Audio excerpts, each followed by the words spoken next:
Thank you, Sophia. Thank you for having me today. Thank you for your service to our country.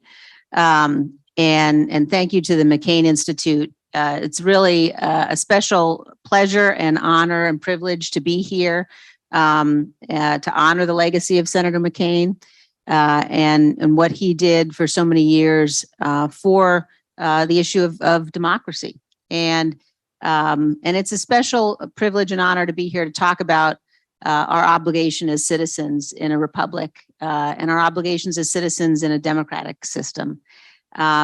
I've had the opportunity over the last year and a half to spend a lot of time with young people, and young people really give me hope when I look at the future of our country.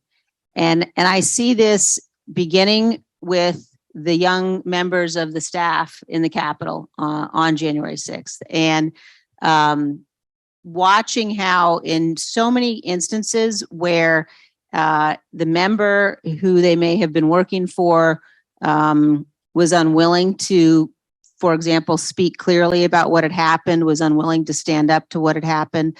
The young people really have. And I see that with my children, with their friends, and I see that all around the country. And that really just gives me tremendous hope. And I think one of the biggest lessons for me, and this may seem obvious, I grew up certainly around politics. I grew up in a family that was involved in public service.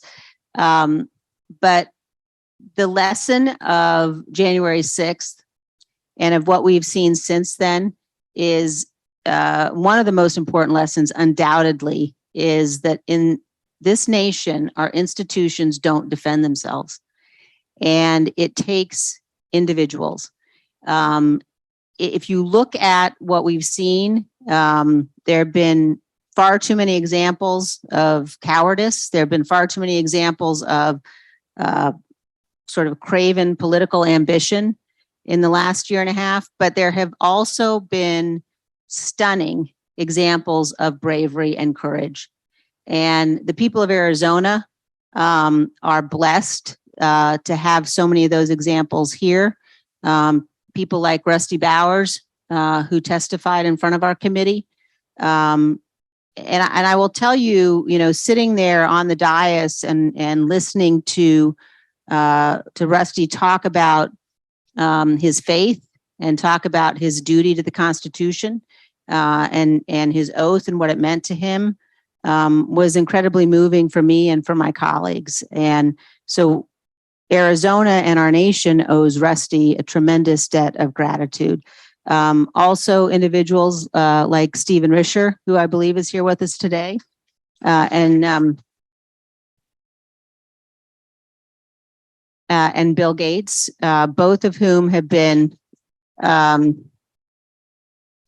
tremendously strong and courageous, and we've seen that it was courageous Republicans who withstood pressure from the former president at all levels, and who have been willing to come forward and tell the truth about what happened. And so if anybody says to you, January 6th wasn't all that bad, the institutions held, please tell them they only held because of people and because of Americans who stepped forward.